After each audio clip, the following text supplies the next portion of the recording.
Подожди, Вадя, блядь. Закрой ее просто. Всё. Стой. Подожди.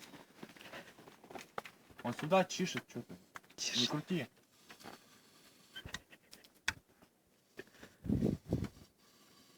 Да... Вадя, блядь! Сука. Я тебе, помнишь, сказал, отомщу. Не так тут страшно. Давай.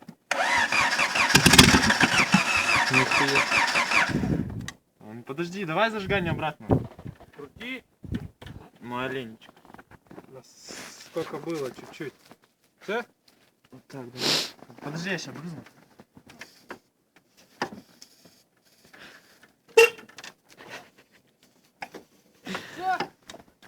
Давай.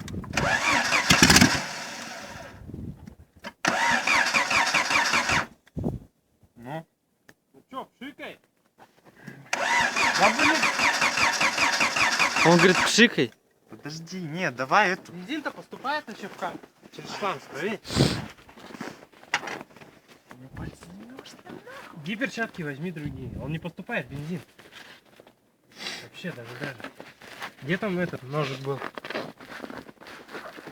Вот, видишь, в чем проблема насоса? Иди перчатки другие одень, там черные лежат.